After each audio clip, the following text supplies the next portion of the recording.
नमस्कार। प्रारब्ध पर आप सभी का स्वागत है। मैं अवनीश। स्क्रीन के दूसरे हिस्से में दर्शकों आप देख रहे हैं आशीष कुमार अंशु जी, founder media scan.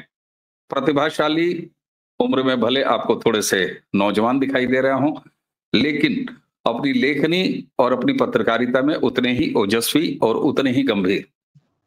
Ashish ji, आपका बहुत बहुत स्वागत। नमस्कार। धन्यवाद।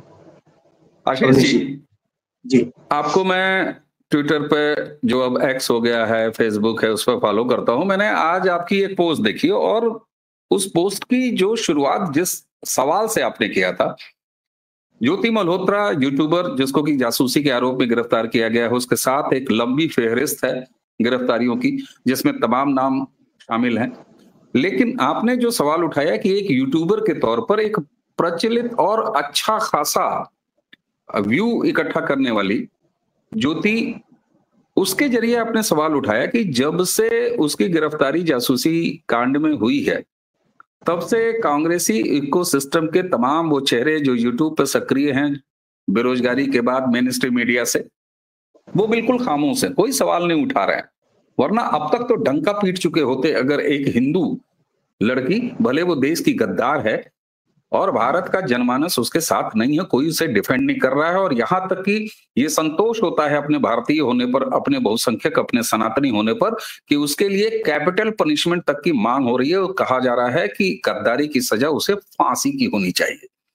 लेकिन रवीश कुमार से लेके मलने वाले, वाजपेयी से लेके तमाम अंजुम, रहबर, दिस दैट, सब खामोश है।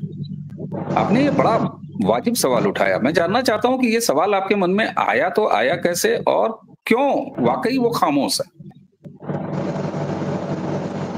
धन्यवाद अवनीश जी, इस बात को कहने के लिए, प्लेटफॉर्म देने के लिए। इस पूरी बात के पीछे दो भूमिकाएं हैं। सबसे पहले आपने जो नाम लिया पुण्य परसों वाजपेयी जी का, पिछले दिनों अचानक उनका यूट्यूब चैनल गायब हो गया था, ये आपकी जानकारी में आया होगा। लेकिन उससे भी ज्यादा रहस्यमयी दो बातें हुई। पहला तो ये कि उस YouTube चैनल के गायब होने पे पूरा इकोसिस्टम बिल्कुल खामोश रहा, किसी ने एक शब्द चू तक नहीं की। पुण्य परसों वाजपेयी ने भी इस संबंध में कोई सफाई नहीं दी। वो चैनल गायब हुआ और फिर अपने आप आ गया। वो चैनल क्यों गायब हुआ, क्यों आया, इसके संबंध में अभी तक किसी के पास ठीक और ठोस जानकारी नहीं है। इस बीच में लेकिन एक फर्क आया पुराने और नए चैनल के बीच में। उनके लगभग 1.5-2 लाख के आसपास सब्सक्राइबर गायब हो गए थे। 1.5-2 लाख सब्सक्राइबर था कौन, ये बेस आया कहां से था? फिर जब अब मैं मल्होत्रा जी के केस को जब मैं देख रहा था, तो मैंने पाया कि जो जानकारी सामने आई है उसमें यह बात बहुत साफ तौर पे सामने आई कि इनके YouTube चैनल को पाकिस्तान से प्रमोट किया जा रहा था और इनको सीधे कैश देने पे वो कहीं ना कहीं दिख जाता अगर अकाउंट में पैसे आते जाते तो। लेकिन सब्सक्राइबर और व्यूज से पैसे अगर आ रहे हैं आपके पास, तो ये बहुत ही काला काम सफेद, मतलब वो काले धन को सफेद करने का ये एक अच्छा तरीका हो सकता है। अब मैं बहुत सारे यूट्यूबर जो हमारे आसपास हैं, उनके फॉलोअर्स को जब मैं देखता हूं, तो मुझे ये दोनों प्रकरण कहीं ना कहीं जुड़ता हुआ कई बार दिखाई देता है। हाँ, अब ध्रुव राठी की ही बात कर ले। ध्रुव राठी जर्मनी में बैठा हुआ है, उसको कौन लोग देख रहे हैं हमें नहीं पता। अचानक वो आदमी अचानक नहीं आता है, बहुत ही ठीक तरीके से प्रेस किया जाता है। मुझे याद है कि जब ध्रुव राठी को कोई जानता भी नहीं था और एनडीटीवी देश का एक प्रतिष्ठित समाचार चैनल होता था, उस समय ध्रुव राठी को प्राइम टाइम में बिठा के उसका इंटरव्यू किया जाता है एज ए यूट्यूबर।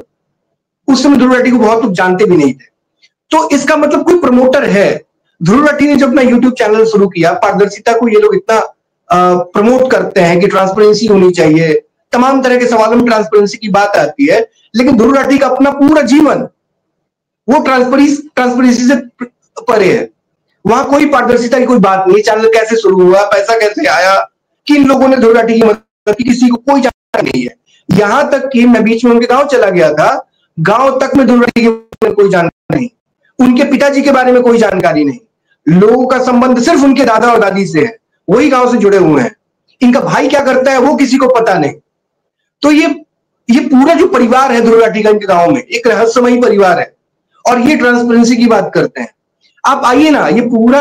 हाँ अवनीश, आप कुछ कहना चाहते हैं? जी, मैं केवल दर्शकों की जानकारी के लिए बता दूं, आशीष जी, जब आप ध्रुव राठी के गांव गए थे तो प्रारब्ध के इसी मंच पर हमने उसी गांव से लाइव भी किया था, जब आप उसी ध्रुव राठी के गांव में मौजूद थे। इस वीडियो के डिस्क्रिप्शन में वो लिंक हम डाल देंगे दर्शकों। जी जी बिल्कुल, मुझे याद है कि हम लोगों ने उस गांव से ही सीधी बातचीत की थी, लाइव बातचीत की थी ध्रुव राठी के गांव से।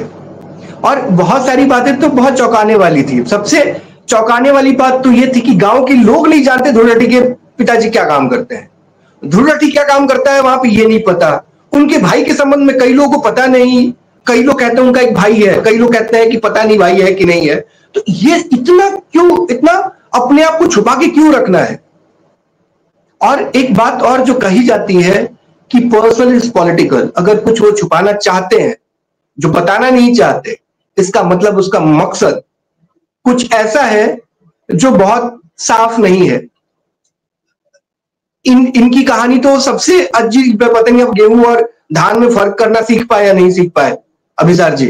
लेकिन इनका जो केस था, वो व्यक्ति से तो मैं मिला भी था जिन्होंने, श्रीवास्तव जी, जो पूरा केस देख रहे थे, और बाद में उन्होंने जैसा बताया कि पीछे दमदम तक इनके पक्ष में आकर और उनको नुकसान पहुंचाने की कोशिश कर रहे थे।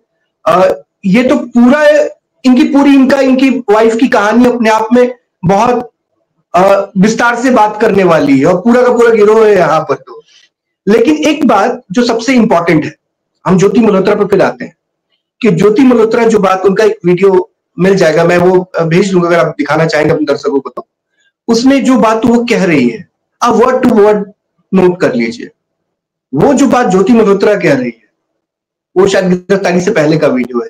वो जब पाकिस्तान समर्थन में, वो जब प्रमोशन में लगी हुई थी, हाँ, और पाकिस्तान के पक्ष में बात करते हुए पाकिस्तान में वो चीजें वायरल की जाती थी। लेकिन हम गौर करेंगे तो वहां और भी लोगों के वीडियो वायरल किए जा रहे थे पाकिस्तान में। उसमें हमारे ध्रुव राठी भी थे, हमारे रवीश कुमार भी थे, हमारे अजीत जी भी थे। प्रेस कॉन्फ्रेंस तक में इन लोगों के वीडियोस, कई लोगों के वीडियो वहां चले। उसमें राहुल गांधी का भी वीडियो था, मल्लिकार्जुन जी का भी वीडियो था। आप देखिए, ये ना खुद को, ये पूरा गिरोह जो है तटस्थ तो दिखाता है, लेकिन तटस्थ रह नहीं पाता। और तटस्थ रह भी कैसे पाएगा, निष्पक्ष रह भी कैसे पाएगा, जब अजीत जी का पूरा जीवन, मतलब आधे से अधिक करियर उन्होंने राजीव शुक्ला के संरक्षण में, उनके मार्गदर्शन में बिताया है। तो राजीव शुक्ला कौन है, ये किसी से बताने की जरूरत नहीं, और ना ये किसी से छुपा हुआ है।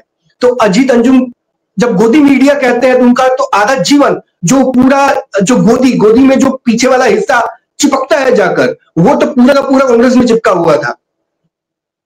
तो ये जब किसी को गोदी मीडिया कहते हैं, तो वास्तव में बहुत हास्यास्पद लगता है ये कि आप किसी को गोदी मीडिया कैसे कह रहे हैं, जब आपका पूरा करियर ही गोदी में बैठ के बीता हुआ है। और वो भी इधर उधर की गोदी नहीं थी, सीधे कांग्रेस की गोदी थी, वो राजीव शुक्ला की गोदी थी जिसमें आप बैठे हुए थे। तो किस मुंह से आप किसी को गोदी मीडिया कहते हैं? ये हास्यास्पद नहीं है। रवीश पांडे जी हैं, वो सबसे अपनी जाति पूछते, अपनी जाति बताते नहीं। खैर, मेरी रुचि भी नहीं है रवीश पांडे जी की जाति जानने में, लेकिन उनके भाई, सगे भाई, कांग्रेस के बड़े नेता है बिहार में, ये किसी से छुपा हुआ तो नहीं है। फिर आप किसी को गोदी मीडिया कहते हैं, तो इससे ज्यादा शर्मिंदगी की बात क्या होगी? अशोक कुमार पांडे को पिछले दिनों मैंने देखा, वो मल्लिकार्जुन खड़गे के पीछे पीछे घूम रहे थे, और दूसरों को गोदी मीडिया कहते। कैसे गोदी मीडिया कह रहे हैं? मैंने आज तक जिसको आप गोदी मीडिया कह रहे हैं, उनको तो ऐसे कभी पीछे पीछे जाते हुए नहीं देखा। आप किसी सार्वजनिक कार्यक्रम में नहीं गए थे, आप होली या दीपावली में मिलने नहीं गए थे, आप व्यक्तिगत मिलने के लिए गए थे। इन दोनों में फर्क होता है।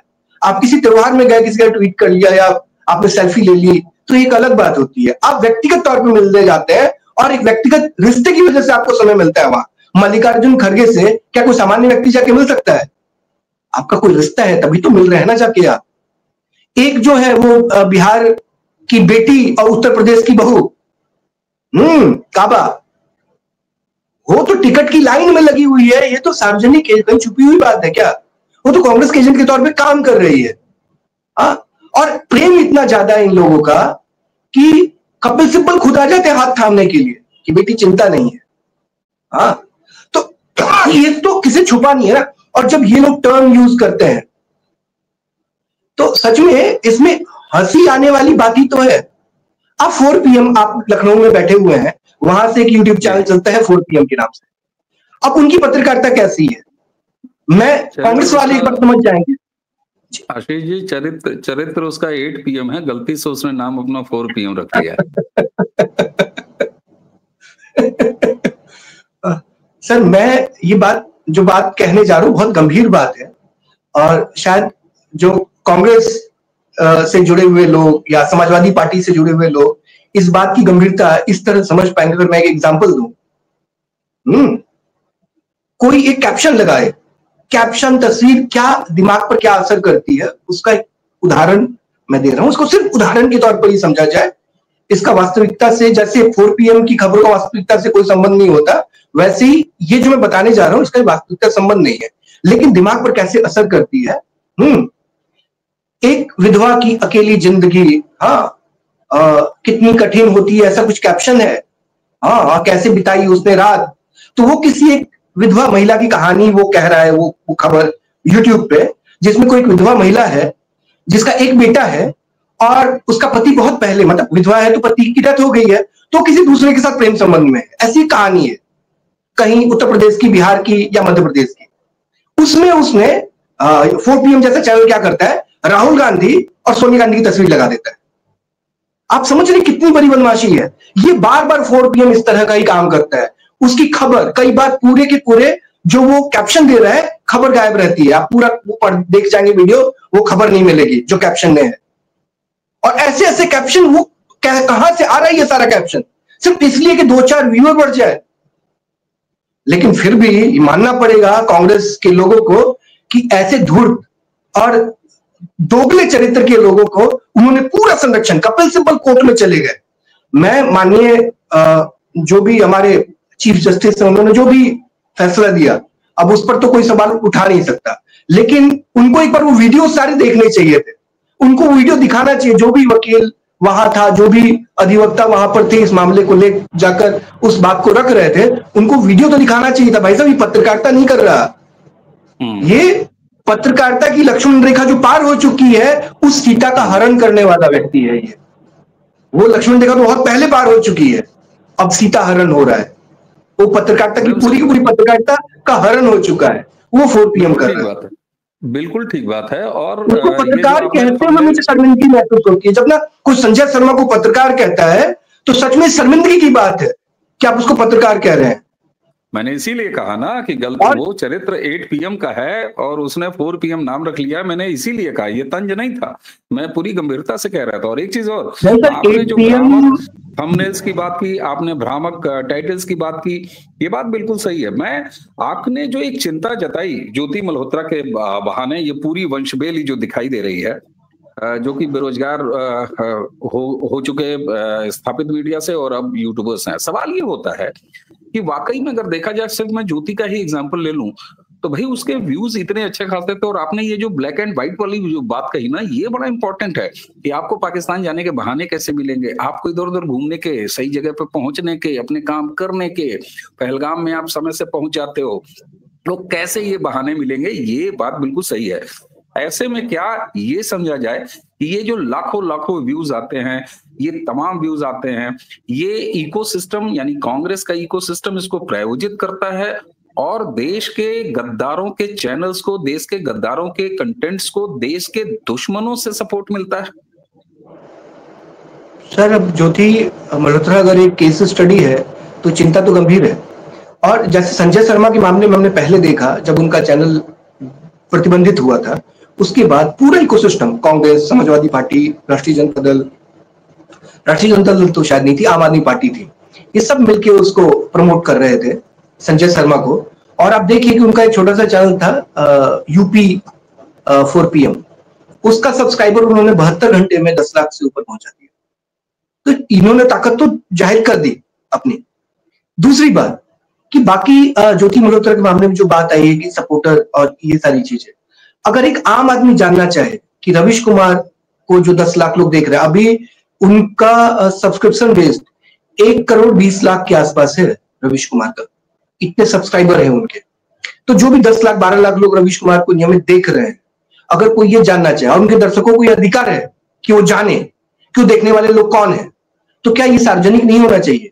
अजीत अंजुम को देखने वाले, अजीत अंजुम पीछे तुर्की गए थे, मैं वो जहां भी जाए, पाकिस्तान भी जाए, लेकिन क्या उनके देखने वालों को ये जानने का हक नहीं है कि अगर उनके चैनल पर पेड वीडियो चल रहा है, अगर तुर्की का विज्ञापन चल रहा है, तुर्की के टूरिज्म का विज्ञापन चल रहा है, तो उसको पैसा देने वाला कौन था? अजीत अंजुम ने बताया पेड है ये, या अपने खर्चे पे गए थे तो बताया कि अपने खर्चे पे तुर्की घूम के आए? क्या उनके दर्शकों को जानने का अधिकार नहीं है? वो किसी ऐसे व्यक्ति के सवालों का जवाब देंगे जो बहुत ही वेग सी बातें उनके लिए करेगा। स्पेसिफिक जब सवाल अजीत अंजुम से पूछा जाता है तो बिल्कुल दाएं बाएं हो जाते हैं, वो जवाब देते नहीं।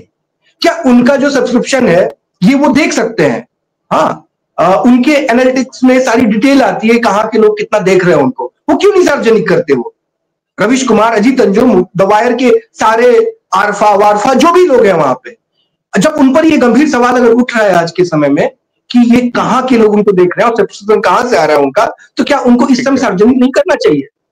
बिल्कुल करना चाहिए। मैं तो मनीष का एक एग्जांपल लेता है, यहाँ सवाल एक चीज आता है आशीष जी, कि आशीष जी एक गंभीर जर्नलिस्ट और उन्होंने राष्ट्रहित में ये बात उठाई और ये सवाल उठा रहे हैं, यानी समाज ये सवाल उठा रहा है और दूसरे जो जिम्मेदार हैं, क्रिएटर्स हैं, वो सवाल उठा रहे हैं। सवाल उठने से तो कुछ होगा नहीं, क्या सरकारी एजेंसियों को नहीं इसमें दखल देना चाहिए? सर ये बहुत अच्छा सवाल है। मैं काफी समय से ये सोच भी रहा हूँ कि एक ना जो ये माहौल बन गया है और जिस तरह का एक मजाक जैसा ही लग रहा है मुझे, द वायर बैन होता है, फिर वो एक दूसरी वेबसाइट लेके आ जाता है, 4 PM में प्रतिबंधित होती है, वो एक दूसरा यूट्यूब चैनल लेके आ जाता है। मतलब एक तरह से आप कानून का एक चोर दरवाजा निकाल कर आप एक मजाक ही तो उड़ा रहे हैं ना। रवीश कुमार ने अपना एक दूसरा यूट्यूब चैनल शुरू कर दिया, अजीत अंजुम ने दूसरा यूट्यूब चैनल शुरू कर दिया कि हमारा ये बैन होगा तो हम इस पर दिखाई देंगे।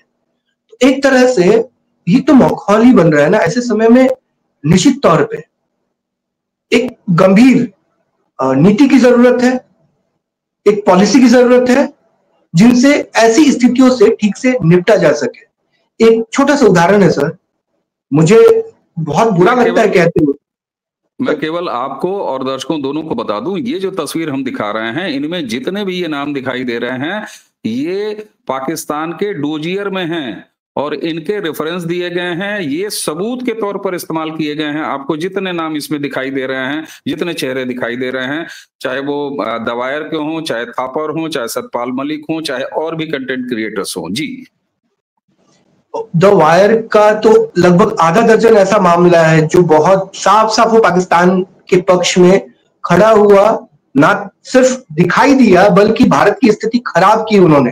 ये पहला मामला थोड़ी ना द वायर का।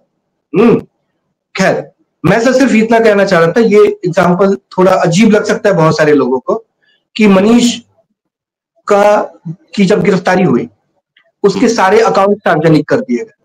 मनीष कश्यप की आप बात कर रहे हैं? मनीष कश्यप की बात कर रहा हूँ। बिहार में जब गिरफ्तारी हुई थी उनकी, तो उनके सारे अकाउंट सार्वजनिक किए गए थे, बिहार पुलिस ने सार्वजनिक किया था।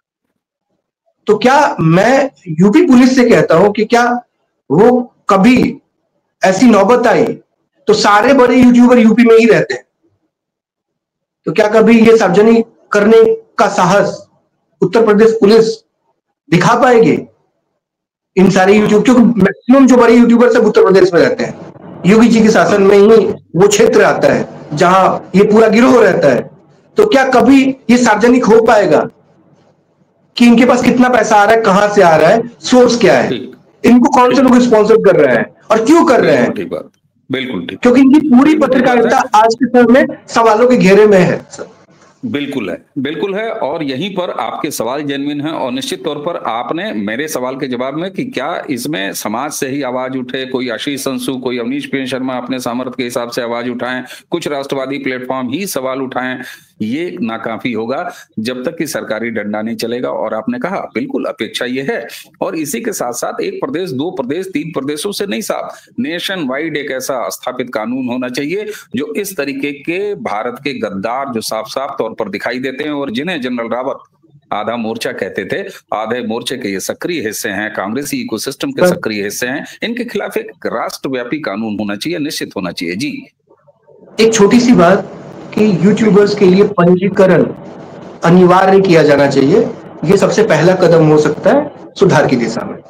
बिल्कुल सही बात है, बिल्कुल सही बात है। और आइमा आपने एक चैनल क्रिएट कर लिया और आप राष्ट्र की सुरक्षा से लेके राष्ट्र की सामाजिक और सांस्कृतिक मूल्यों से लेके और दुश्मनों का साथ देने तक चले जाते हैं। ये परंपरा निश्चित तौर पर खत्म करनी होगी और ये समाज से नहीं खत्म होगी। सरकारी डंडा, कानूनी डंडा बहुत जरूरी है। आशीष जी, आपने हमें समय दिया और बहुत बड़ा ज्वलंत सवाल आपने उठाया, इसके लिए आपको साधुवाद। दर्शकों, इसी के साथ हमें और आशीष जी दोनों को आज्ञा दीजिए। नमस्कार।